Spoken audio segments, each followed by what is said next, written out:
You are listening to Action Design Radio, podcast of the Action Design Network, a globally recognized nonprofit organization dedicated to promoting all aspects of behavioral science. We bring you leading researchers and practitioners to discuss the latest behavioral science insights and how they can practically be applied to make a better world for all. Thanks for tuning in and enjoy today's episode. Hello and welcome to another episode of Action Design Radio. I'm your host, Rock Khan. With me as always, also your host, Eric Johnson. Hi, Eric. How are you? Hello, Zarak, and hello, listeners. We are joined by a very special guest today, Allison White. Allison is a colleague of mine at the Center for Advanced Hindsight, where she works in the Common Sense Lab as well, advising primarily fintechs on how to improve the design of their products to improve financial well-being for users. Prior to that was a design strategist and UX designer at Deloitte's Insight Studio. And for the last 2 years has been a guest speaker to the class that I teach, where she has talked about behavior mapping and put out this great case study last year with the Habit Weekly team that sort of walks through like sort of what mapping is and how to use it. And so that's kind of what our conversation focuses on today. So Allison, thank you very much for joining us. Thanks so much for having me. Excited to be here. I'll also note that today is Eric Johnson's birthday. And so Allison also has a wonderful singing voice. And so we brought her in just to sort of solo. But happy birthday, Eric. Thank you. What better way to spend my birthday than podcasting? Yeah, I was like, you can have anything in the world, Eric. Like, what gift can we give you this year? It's like, could we please record an episode on my birthday? You spend the morning of your birthday like recording a podcast. Some dreams do come true. That's right. So, Allison, again, thanks for joining us. You know, there are going to be some folks who aren't familiar with behavior mapping. It's a pretty common tool that we use. And so I'm wondering if you can kind of give a quick intro to just sort of what the tool is for folks that aren't familiar.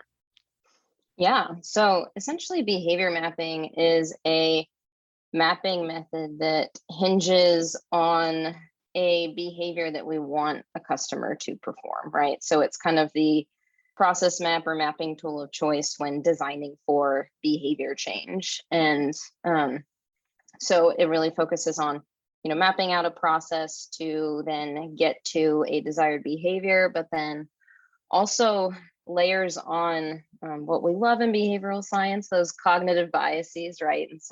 And looks at those kind of both ways as levers that can be pulled. So sometimes, hey, what cognitive biases are at play here that are barriers to performing this behavior? And then pulling the lever the other way, what cognitive biases could we use to kind of supercharge motivation to perform this behavior?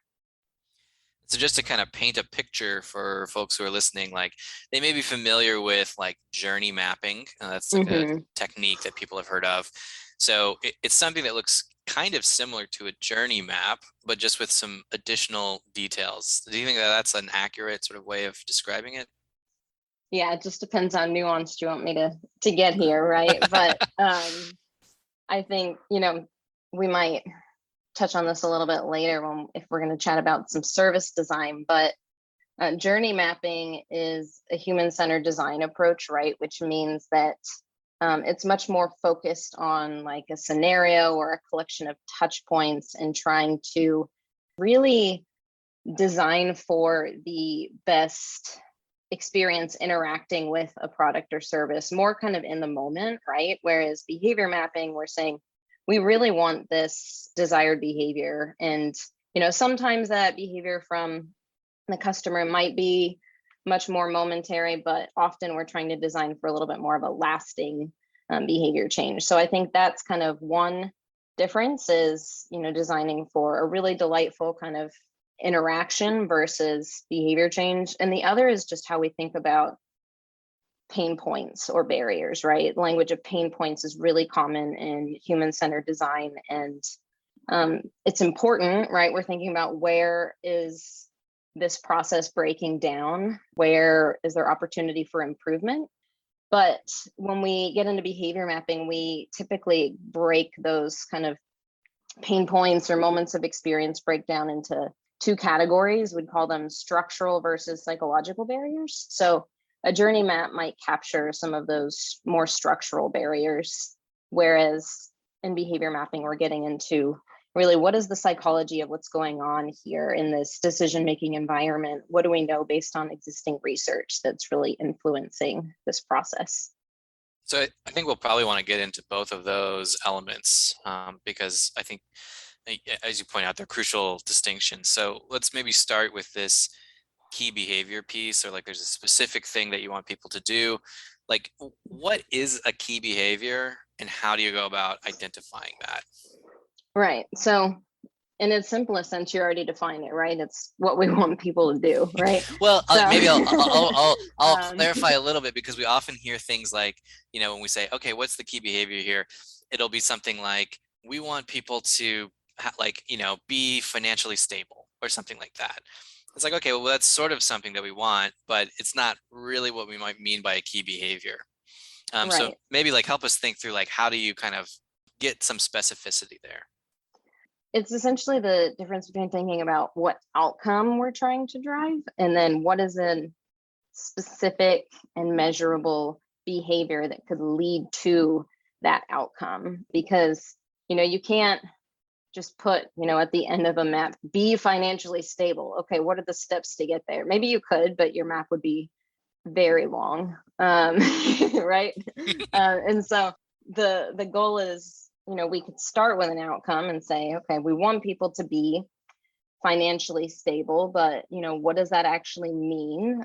Maybe it means paying down some of their debt. So maybe that means trying to pay more than the minimum on your credit cards each month. But even that, right, it's hard to really measure, are people doing it or are they not? So something even better than that would be signing up for roundups with your bank and then once a month transferring that extra money to your highest interest credit card. That's kind of the level of specificity that we would be looking for when we're getting at a key behavior, because that's kind of specific enough that we could put it as the endpoint on a map and try to really lay out the steps to get there and then see what's going on kind of underneath the psychology of it. Is that kind of part of the, would you say that the benefit of this exercise is sort of by detailing it in this way, it sort of forces you to get to that level of specificity at some point. So like I said, you could start really broad and then find that it's a very, very long process and there's a lot of steps to get to it. So do you see that as kind of one of the advantages of it, is that sometimes it forces you to figure out what that behavior is? I think so. I think it's when you're just brainstorming and not trying to actually create a visual artifact, it's much easier to stay at a level of abstraction that makes it more difficult to know where we should really move forward. And so often when we're working through this process with our organizational partners, we'll talk about a handful of different key behaviors that we're interested in, and then we'll kind of land on one to start mapping, right? And so the level of specificity does kind of require, hey, if there's multiple behaviors you're trying to change to get to this outcome, you would need multiple maps, right? But it does kind of force you to break down the construct a little bit, right? Like, okay, be financially stable. Maybe there's a, making extra payments to my credit card component. Maybe there's a making extra deposits to emergency savings component. So really breaking it down into these, specific behaviors that will hopefully boil up to that outcome we're looking for. I like that your description also indicates, right, that there is a fair amount of research that goes into this too, right? So I think a lot of folks think it's kind of just a matter of let's just block off 30 minutes and sit down and map this thing out. That is certainly how you might start, but you'll pretty quickly realize that there are, additional questions that you have, right? So you might map out some steps and think, one, you might realize, to Eric's point, right? Oh, there's way more here than what we thought, right? So it's show up at the store, sign up for this thing. Like, well, there's probably more that happens in between here that we want to get some nuance to, right? But the other might be something like, how many people are actually doing this, right? You might start to append some observational data, or just, some secondary data that you have to it, to get a sense of like, to do that prioritization exercise. So yeah, I like that the way that you sort of laid this out, is that there is, some either pre-work that goes into it, or some additional work that you might have to do to kind of fully flesh out where it is that you're going to focus. I'm wondering if we might return to your comment from a few moments ago about the different types of barriers that people might see, right? So let's say you have kind of laid all the steps out, and you've got some sense of how many people are doing different things, or you feel like you've got some good sense of context there. You mentioned structural barriers and psychological barriers. How do you think about those two different pieces, and maybe what are some examples of the different types of things you would put in those categories?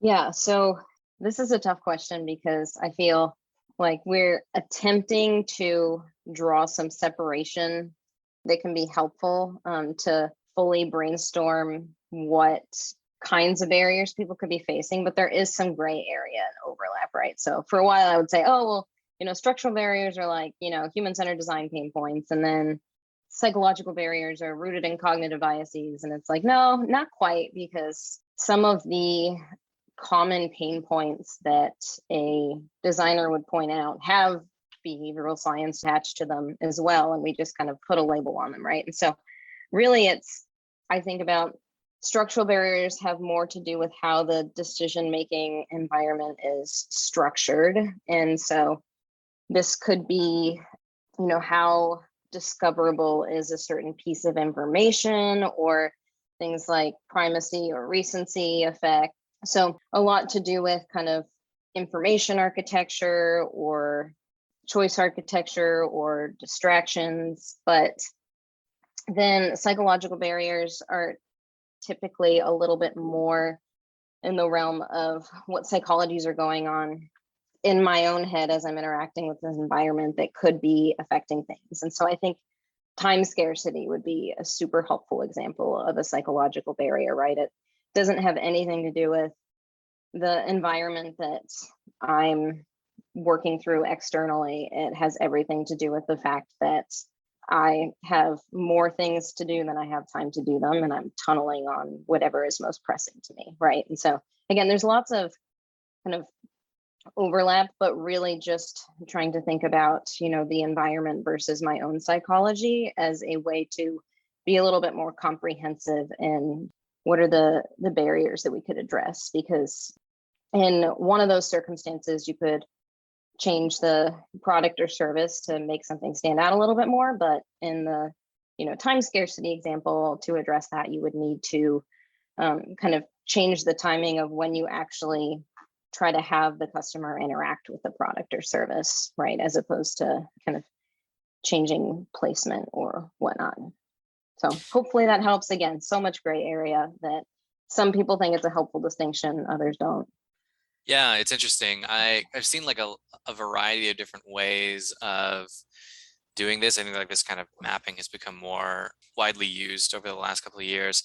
And so I've seen a variety of different sort of methods or like categorizations that people give to this. And so I was working through a case study with someone just the other day who used macro and micro barriers, and like they sort of roughly mapped on to what I would normally think of as like structural versus psychological. And so it was like macro or structural were things like, you're applying for some service and the application takes 2 hours to fill out or whatever. It's just like, oh, this is just very, very lengthy and time consuming and hard to do.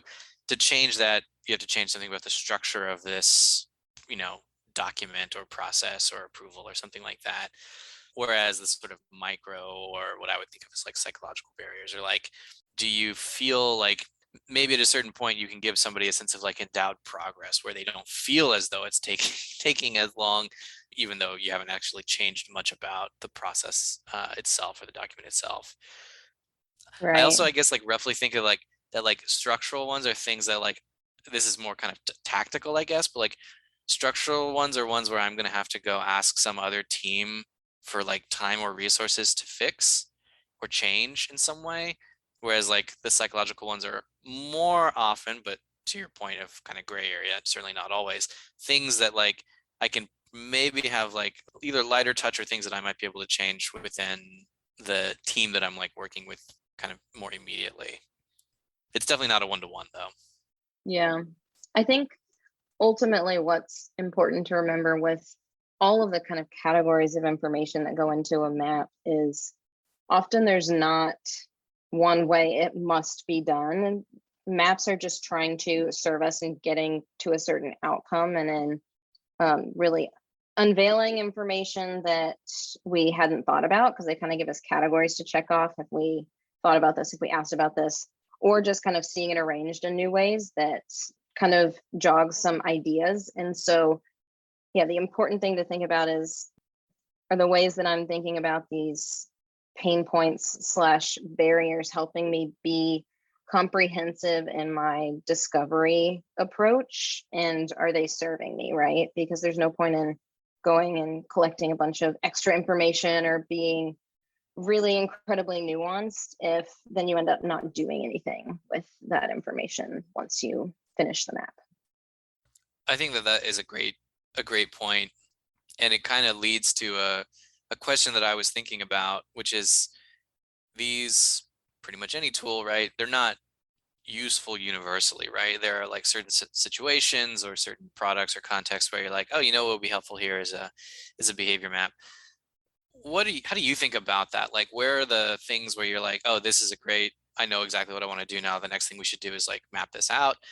And then maybe some examples of things where you're like, this probably isn't going to serve us super well here. You've kind of hinted at this a little bit already, I think, but interested in your sort of comprehensive thoughts on it.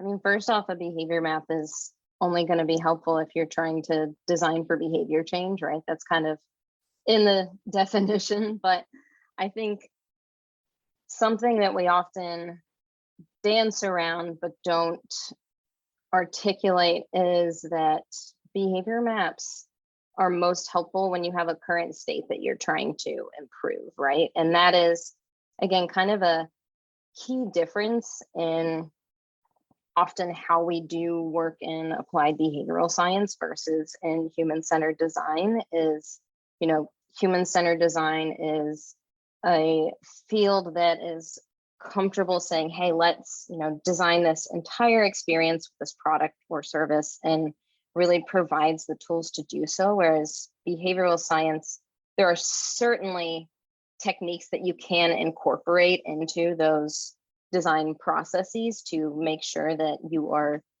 designing the best product or service from the get-go. But what behavioral science is typically most comfortable doing, and where it shines, is taking that current state and saying, where are the bottlenecks? Where can we understand these barriers, or really add in these opportunities to increase motivation into that current state? And so I would say behavior mapping is most helpful, when you have that current state already that you are trying to improve, because the way that you really lay out the steps in a behavior map is, in an optimal world where everybody's completing this behavior, what steps are they taking to get there? And when you're designing a product or service, you are typically trying to design that optimal world from the get-go, right? And so it's this weird thing where you almost like don't know what kind of barriers and opportunities you're even trying to tag onto a behavior map if you're making it future state, because you're like, I'm just going to design all of these pieces into the existing product or service, which again can be helpful. So it really has to do with, and I'm getting ahead of myself a little bit, but if we back up and say, what stage of a project are we in? I think often behavior maps are used and are most useful when we are in that kind of behavioral diagnosis or behavioral audit, which is often, coming into that current state, saying, what can we improve based on what we know about behavioral science? So that's kind of one big piece of it. But we talked about this a little bit earlier, but they're also most helpful when you have data or research to kind of actually help you highlight what of the barriers or opportunities you've kind of tagged to this map are likeliest to drive behavior change. So, what do the funnel metrics show are my biggest points of drop off? Where are the biggest points of experience breakdown? Because we can kind of throw all these hypotheses on the map based on what we know about human psychology, but very likely some of them are going to be more successful than others at changing behavior. And some of that has to do with how far upstream in the map are you intervening, right? If you intervene in the second to last step before a behavior, there's tons of drop off before that, right? But some of it is also just, what are the real issues here? And if we're not going to layer on, research about the actual product or service context and what's going on there, it can be really tough to prioritize where to intervene. Yeah, I know a lot of times when I've done, sometimes we'll use it to set a research agenda too, and saying that's all right, let's figure out kind of what this path is. And then let's try to map data to it. And then sometimes I'll notice people realize there's a lot less data than they think there is, or they don't know where to get that data. So I found it useful in that step too, to say oh, we know this is a step, we don't really know what's happening here. So this needs to be an action that we need to take to uncover this gap. So can we get some analytics on it? Can we, definitely to, fill that in, right? Yeah, they have certainly been in situations where the kind of first takeaway from a behavior map is we need to change how we're capturing our funnel metrics, right? Because we don't actually know where the biggest bottlenecks are in this process. Yeah, it's interesting. It's part of what's useful too is just laying it out in a visual way. And I guess I think we'll get into more tools in a second here, but sometimes it's they conceptually feel like they get that process. They know there's measurements going on, but until you kind of lay it out in one full funnel like that and really look at it, they realize there's more gaps than they think there is, or things like that. There's a lot of power in just having it that one specific map that covers everything, covers all those bases. Yeah, no, definitely. It's really easy to agree with each other in the abstract. And once you throw particulars down on something visual, you have to actually have conversations to see, do we have the same versions of the truth in our heads? And I think, that's somewhere where a journey map and a behavior map might have more in common than less, as it actually forces different stakeholders to be in conversation with each other and see if they understand a process the same way. So Eric kind of alluded to this just a second ago, but I'm curious, if I was a client or a partner that you were working with and you wanted to create a behavior map together, how does that work?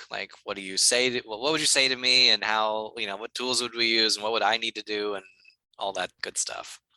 Yeah, so we talked earlier about how a good behavior map comes from a good key behavior, right? And so I think first there would just be conversations about what is your strategy, what are your strategic objectives right now, and can we get from those desired outcomes down into key behaviors, right? So that would be the first step. And then we would prioritize and say, okay, which of these key behaviors do we want to really start by moving the needle on? And Eric talked about using it to set a research agenda, right? So the goal is not to say, okay, we can only do one of these, so which one is it, right? But really kind of capturing, okay, this is our strategic objective.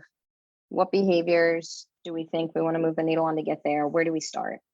And then if we're talking about just tactically, right? Often I find it easier to try to take a first stab at something before I ask everybody to get in the room together, because we all know that paralysis that comes from looking at a blank Word document. And I think when we ask, all of these clients or partners to, get in even just a virtual room and say, okay, add stickies to this virtual whiteboard, everybody kind of just feels flustered and afraid. And so often I try to then collect anything I can from an artifacts perspective that would allow me to make kind of a skeleton version of that map. And it doesn't have to be right. It just has to be at least directional so that it can get us started, right? And so collecting research, asking for funnel metrics. I'll often ask for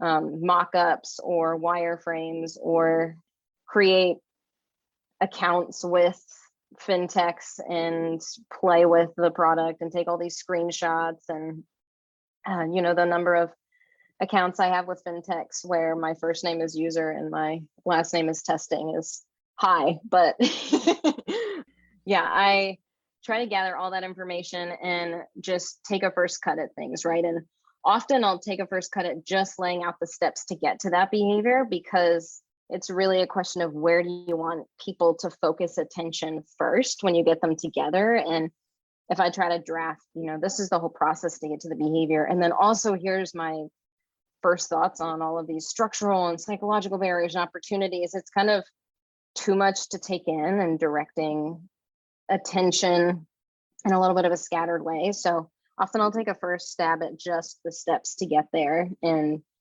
we'll meet and move them around and add things and make sure we're on the same page. And then often I'll go back and on my own time, take a first stab at kind of laying out barriers and opportunities, which again, I'm making it sound a lot more linear than it is. Often when you're meeting with stakeholders and you're talking through the steps, their conversations will start to highlight some of these at least structural barriers going on. And so I always capture, whatever I can just while the conversation's going on, but then we'll add things, come back. So it's very much a back and forth. But I think the biggest kind of piece of advice I have is just try not to get people in a room with a blank virtual whiteboard and then ask them to put things on it. It doesn't go very well most of the time. Yeah, that's a mistake you pretty much only make once, which I definitely have. Because I'd seen maps before and I was just like, oh, this must be how it works, right? Like, hey, let's all get in here and put our ideas up.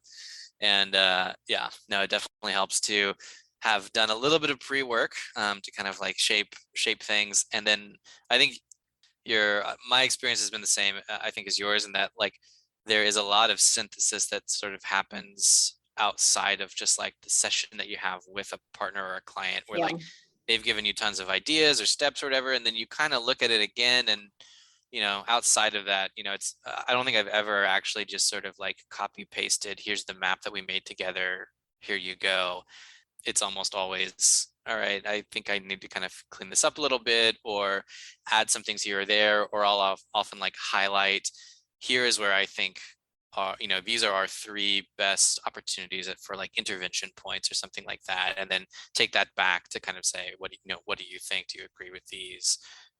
And sometimes that's usually easier if it's very clear from like the mapping process, like, oh, there are like a stack of 8 barriers on this one step. So like maybe this is a step we take a look at, or something like that.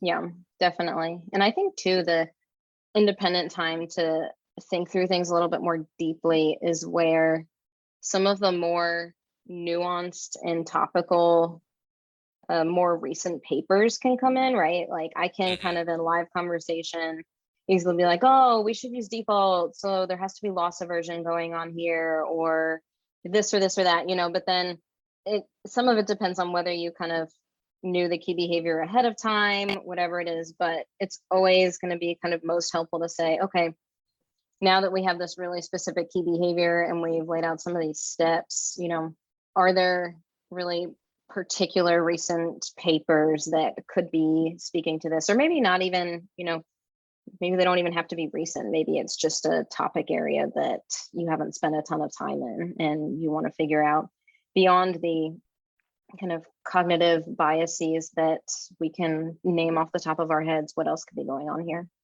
I think another advantage of that too is you're kind of like maximizing the exercise for everybody's strengths, where it's not necessarily the best use of everyone's time to sit and like make it from scratch, when for you as kind of like the behavioral researcher, it's really valuable to just put that story together and get some of those initial thoughts. And then what's most valuable from like the stakeholder side is for them to kind of react to it and say like, oh, this doesn't look right, or oh, there's a data point we could add. Exactly. So you're kind of just like maximizing everyone's time and strengths in that way too, which makes a lot of sense. Definitely. And everyone will just have, this is my, former experienced designer hat coming out, but we want to make it a positive experience for everyone else too, right? Because we want to be able to make another map in the future. So Yeah. if it's like pulling teeth, then it's going to be hard to then, go back to that next key behavior and make another map in the future. Whereas if we can be really thoughtful and respectful about who we're engaging at what points in the process, then it's better for everyone.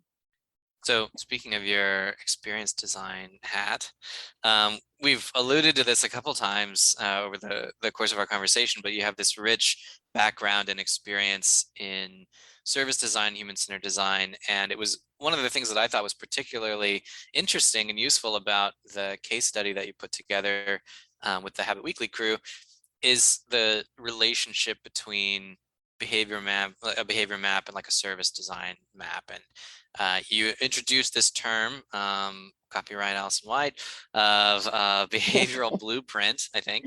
And I found it to be incredibly useful, especially for partners where it's like they, for lack of a better phrase, like go to market through a channel, right? So you have to think about not just end users, but also like the people who are the intermediaries, right, between you as a designer or the organization and the end user. So I'm wondering if you can shed some light or share your expertise from this sort of service design space and how it relates to creating a behavior map, or maybe I'll say a behavioral blueprint. Yeah. So something that I think service design does really well, and when I say service design, what I'm particularly talking about, both in my Habit Weekly case study and right now, is their weapon of choice map, which is called a service blueprint. What service blueprints do really well is capture not just this kind of end-to-end experience from the customer's point of view, but also what is going on at the organization to bring that experience to life. And so they call it not just end to end, but surface to core. So surface to core is really that kind of key piece that we're adding on here. And so, what is the organization doing to bring that experience to life? But then what other factors might be affecting that experience and making it the way that it is, such as rules, regulations, policies, budgets, and I think that capturing those extra layers of information can be incredibly helpful to do early on, because the time that they very often come out in an applied behavioral science project is implementation hiccups, right? It's suddenly we're trying to actually launch some sort of field experiment and we find out that someone else controls that sub product, or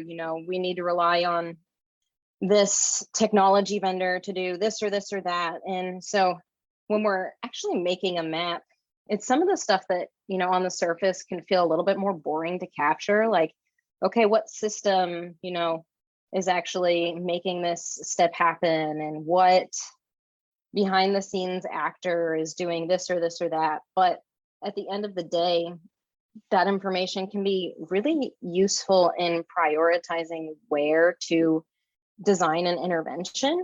And we might either design an intervention at the wrong stage of a process, or just kind of pick the wrong barrier to remove or benefit to add if we don't kind of capture some of this detail up front. So that is kind of the piece of service design that I think behavior mapping can really benefit from. And that I personally, when I started working in applied behavioral science and kind of interacting with just these fairly, basic behavior maps, just kind of reacted to, why are these so limited in the information they're capturing? Like, there's so much more we need to know about this process. And so I was kind of ruminating on this idea of a behavioral blueprint for a while, until finally we put out this Habit Weekly case study, because it's just so much easier to kind of talk about the benefits and the process of combining these two maps in a really visual way. So really thankful to Samuel and his awesome kind of medium interactive method of that case study that really was able to bring this to light.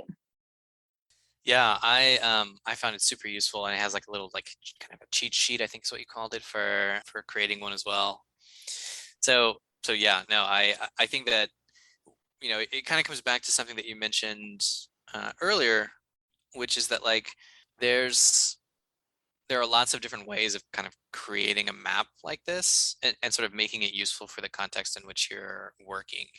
And so I like that in the behavioral blueprint, right, you kind of outline there's lots of different types of information that you might capture, and you may or may not find it useful in that scenario, right? And I've seen other people kind of combine these things in different ways. And so the point's not necessarily like, here's the one right way of doing it, but it's just, here are some examples of things that you might think about capturing, or ways that you might categorize this to better inform the intervention that you design, and, you know, hopefully give it a higher chance of being successful.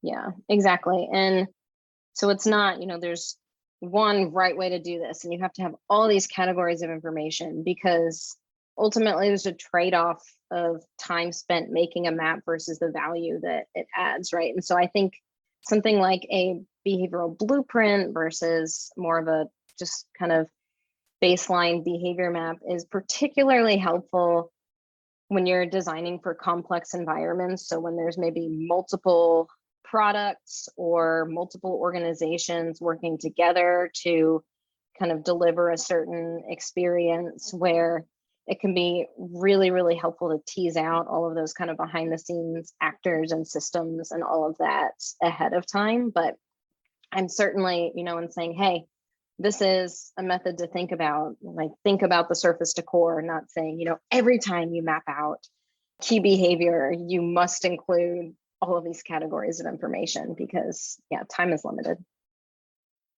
Well, you know, as you say, time is limited, and I think we've come to are approaching the end of our time here. We've completed our map for the day. This is super helpful, though.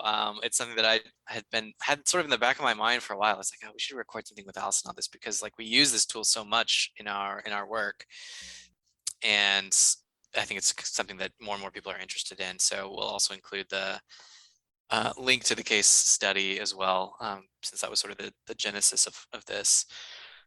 Allison, is there anything before we go? Any sort of, I won't say final thoughts, because I feel like that puts way too much pressure on guests. It's like I learned that it was sort of a habit that I was like, any like closing thoughts? And then like I realized when people said it to me when I was like guest on something, I'm like, now I feel like I have to come up with something really good. I already used all my best material. But maybe anything, you know, that places that they should follow you, or things that resources you think people should check out, or anything like that. I think my, you know, final thought will just be that behavioral science, especially applied behavioral science, has a lot to learn from methods from other disciplines. And I think there can be kind of this elitism of, you know, oh, well, we're scientists, right? So we don't need to learn anything from human-centered designers. And while each discipline has very different goals, and then, you know, tends to use different tools, I think a humility around how do other people think about and structure this problem, and what components of that could kind of supercharge our approach, even though we are, you know, designing for behavior change. I think that can take us a long way, and hope to think a little bit more about some other ways beyond behavioral blueprinting that could happen. You set the bar very high for final thoughts now. I mean, I was trying to like, oh, you don't have to come up with anything profound, but still, I think that maybe we can officially retire final thoughts now. That's yeah, we've hit the peak. Well, Allison, again, thanks so much for joining us, and this was a great conversation. We really appreciate it, and hopefully we'll have you on again sometime soon. Thanks so much for having me. Thank you. And happy birthday, Eric. Happy birthday.